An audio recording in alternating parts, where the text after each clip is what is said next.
अस्सलामुअलैकुम। क्या आप एक ऐसी जुबान के चंद फिक्रे सीखना चाहेंगे जिसे दुनिया में सिर्फ 3 लोग बोलते हैं?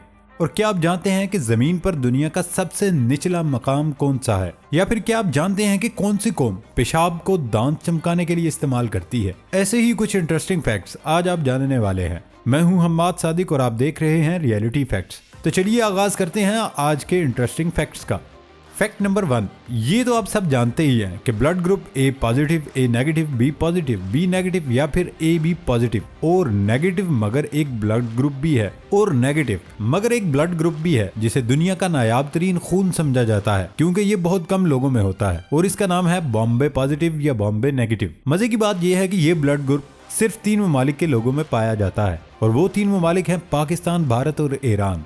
अब आप सोच रहे होंगे कि आखिर खून की ये किस्म इस कदर कम क्यों है? इस बारे में बताया जाता है कि ये रेयर खून की किस्म है। इसका अंदाजा इस बात से लगाया जा सकता है कि इंडिया में 10,000 लोगों में एक शख्स का ब्लड ग्रुप बॉम्बे ग्रुप हो सकता है। इस ग्रुप के लोगों की तलाश भी एक बड़ा मसला है। और अब आते हैं उस सवाल की तरफ कि इस ब्लड ग्रुप को बॉम्बे क्यों कहा जाता है। तमाम खून के ग्रुप अंग्रेजी हरूफ तहज्जी ए बी और ओ के नाम से जाने जाते हैं, लेकिन ये ग्रुप एक शहर के नाम से जाना जाता है। आखिर इसकी वजह क्या है? दरअसल सबसे पहले इसकी दरियाफ्त इंडिया के मगरबी रियासत महाराष्ट्र के दारुल हुकूमत बम्बई या बॉम्बे, फिलहाल मुंबई में हुई थी। 1952 में इसे दरियाफ्त किया था। अब भी इस ग्रुप के ज्यादातर लोग मुंबई में पाए जाते हैं। इसकी वजह इसका नस्ल दर नस्ल मुंतकिल होना है। नकल मकानी की वजह से अब इस ग्रुप के लोग पूरे मुल्क में मिलते हैं।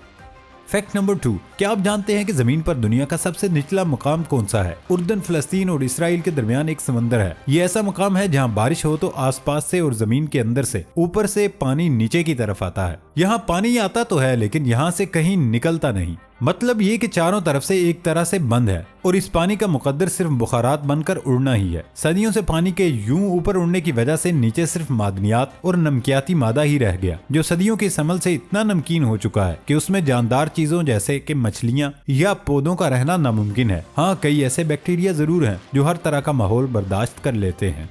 फैक्ट नंबर 3, क्या आप जानते हैं कि बहरे मुर्दार का ये नाम क्यों पड़ा? बहरे मुर्दार यानी मरी हुई चीजों का समंदर या वो समंदर जहां कोई चीज जिंदा नहीं रह सकती। बहरे मुर्दार को तारीख में कई नामों से पुकारा जाता है और इस बंद समंदर का जिक्र बाइबल में भी है। रोमन दौर में इसे साल्ट सी यानी नमक का समंदर भी कहा जाता था। साल्ट लातीनी जुबान का लफ्ज साल से है जो कि नमक का कीमियाई नाम भी है। बहरे मुर्दार यानी नमक के समंदर की रोमियों की नजर में इतनी ज्यादा अहमियत थी कि उन्होंने इस समंदर पर पहरे लगा रखे थे कि कोई यहाँ से नमक ना ले जाए और वो काम करने वालों को उजरत भी नमक की सूरत में दिया करते थे। बहरे मुर्दार में अगरचे जानदार चीजें नहीं रह पाती लेकिन दुनिया भर से लोग यहाँ जरूर आते हैं। यहाँ पानी में नमक और मादनियात की बहुत ज्यादा मिकदार पाई जाती है, इसीलिए इस पानी से कई बीमारियों का इलाज भी हो जाता है। लोग इसके पानी में नहाते हैं। इसकी मट्टी जिस्म पर मल कर साहिल पर लेटते हैं, जिसके मुतालिक कहा जाता है कि वो जिस्मों को सेहत और ताजगी बख्शती है। फैक्ट नंबर 4, कदीम रोमन सल्तनत में पेशाब की तिजारत एक पसंदीदा और मशहूर पेशा था। पेशाब को उस दौर के हकीम दुआओं की तैयारी के साथ साथ दांतों को साफ और सफेद करने के लिए भी इस्तेमाल करते थे। रोमन माहिरीन के मुताबिक चूंकि इंसानी पेशाब में पोटाशियम और फास्फोरस जैसे मादनियात की वाफर मिकदार पाई जाती है, इसलिए पुराने दौर में रूमी अवाम दांतों की हिफाजत की खातिर उन्हें साफ करने के लिए पेशाब का इस्तेमाल करते थे। पेशाब से दांतों की सफाई और मसूड़ों को भी तहफ्फुज मिलता था। लोग पेशाब को मिसामदार चट्टानी पत्थर के साथ मिलाकर एक पेस्ट यानी माजून तैयार करते, जिसे दांतों की सफाई के लिए इस्तेमाल में लाया जाता था। पेशाब को न सिर्फ दांतों की सफाई और मसूड़ों की हिफाजत के लिए इस्तेमाल किया जाता था बल्कि लोग पेशाब से कपड़े धोने को प्रेफर करते। उनका कहना था कि पेशाब में क्लोराइड की क्वांटिटी बहुत कम पाई जाती है जो कि कपड़ों की सफाई में हेल्पफुल है। लाइबेरिया से भी पेशाब मंगवाया जाता था। लाइबेरिया का पेशाब दूसरे इलाके के लोगों के पेशाब से ज्यादा मेयारी समझा जाता था। लाइबेरिया में बड़ी तादाद में लोग पेशाब इकट्ठा करते और उसे फरोख्त करते थे। इस तरह पेशाब की खरीदो फरोख्त एक मशहूर और तेजी से फैलने वाला कारोबार बन गया। यहाँ तक कि पेशाब का कारोबार करने वालों को हुकूमत को टैक्स भी अदा करना पड़ता था। पेशाब जमा करने के लिए मुल्क में खुले मुकामात पर टॉयलेट बनाए जाते थे जहाँ लोग पेशाब करते, उनका जमा करदा पेशाब आगे फरोख्त किया जाता था।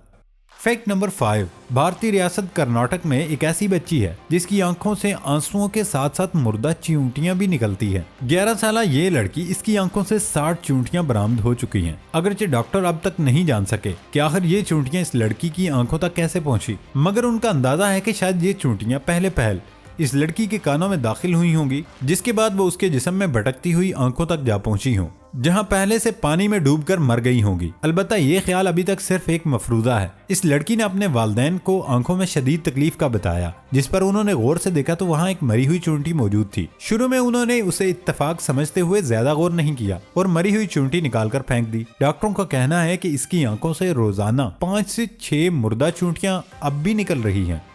फैक्ट नंबर 6, क्या आप एक ऐसी जुबान के चंद फिक्रे सीखना चाहेंगे जिसे दुनिया में सिर्फ 3 लोग बोलते हैं? ये जुबान जो सवात की एक बर्फ से ढकी दुश्वार गुजार वादी बिशीग्राम में बोली जाती है। बिशीग्राम के गांव मुगलमार में बोली जाने वाली इस जुबान का नाम विदेशी है। दिलचस्प बात यह है कि जुबानों का रिकॉर्ड रखने वाले इदारे एथनोलॉग के मुताबिक ये जुबान मादूम हो चुकी है और इसका कोई बोलने वाला बाकी नहीं बचा। लेकिन मुगलमार के सैयद गुल, रहीम गुल और अली शेर रहते हैं, जो विदेशी बोलने वाली नस्ल के आखिरी नुमाइंदे हैं। पहले 9-10 घर थे जिनमें विदेशी जुबान बोली जाती थी। उनके मुताबिक जुबान इसलिए खत्म हुई कि बच्चों के बाहर से रिश्ते करने लगे, फिर उनके बच्चे हुए, जिससे विदेशी जुबान खत्म हो गई। फैक्ट नंबर 7, फिजाई अमला दौरान प्रवाज बाज़ मखसूस अल्फाज इस्तेमाल करता है जो मुसाफिरों की समझ से बाहर होते हैं। जहाज को खतरा दरपेश हो तो तब भी वो उसका एक दूसरे से इजहार कोड वर्ड्स में करते हैं।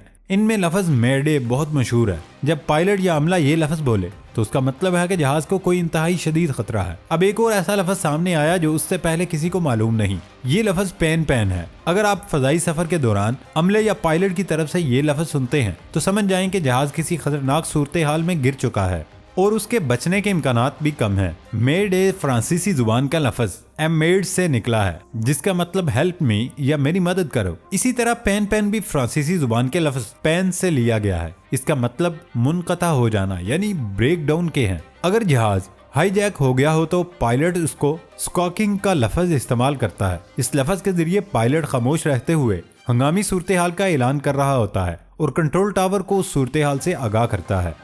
फैक्ट नंबर 8, दोस्तों क्या आपने कभी नोट किया कि सभी डिश की छतरियां गोल ही क्यों होती हैं? यकीनन आपने भी इस चीज को नोटिस किया होगा कि ये चीज चाहे बड़े स्केल पर हो या फिर छोटे स्केल पर, ऑलमोस्ट सभी सैटेलाइट डिशेस की शेप सर्कुलर या फिर पैरामोला ही बनाया जाता है। लेकिन आखिर ऐसा क्यों किया जाता है? असल में दोस्तों, आप जितने भी चैनल्स को इस तरीके की डिशेस के थ्रू देखते हैं, उन सभी के सिग्नल्स को एक सैटेलाइट के थ्रू एक बेहद ही स्ट्रॉन्ग नैरो बीम के रूप में एमिट किया जाता है। ऐसा सिर्फ इसलिए किया जाता है ताकि वो सिग्नल काफी स्ट्रांगली और काफी तेज स्पीड के साथ अर्थ तक पहुंच सकें। जैसे आप किसी नॉर्मल टॉर्च का इस्तेमाल करते हुए किसी वाल पर दूर उसकी लाइट को डालें तो वो लाइट हमें काफी कम देखने को मिलेगी। लेकिन आप जब एक लेजर की मदद से इस वाल पर लेजर को डालेंगे तो वो लेजर हमें काफी बड़ी अमाउंट में और काफी क्लियर देखने को मिलेगी। अब दोस्तों, होता कुछ ऐसा है कि जैसे ही बीम सिग्नल अर्थ पर पहुंचते हैं तो वो जाकर स्ट्राइक करते हैं इस मेटल डिस्क पर। क्योंकि इस डिस्क की शेप सर्कुलर होती है तो ये फौरन ही उन सिग्नल्स को खुद पर गिरने के बाद उनको बेहद अलाइंड वे में रिफ्लेक्ट करके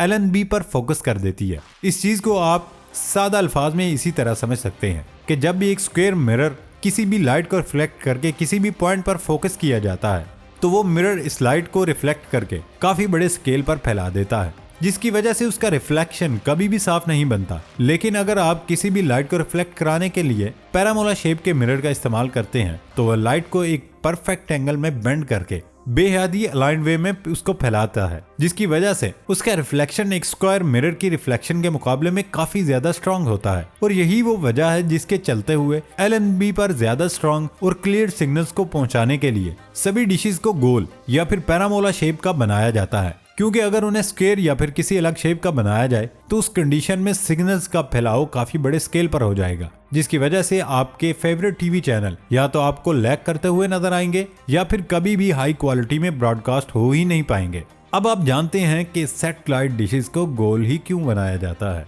दोस्तों, ये थी हमारी आज की इंटरेस्टिंग वीडियो। नई वीडियो आने तक इजाजत दें। अल्लाह हाफिज।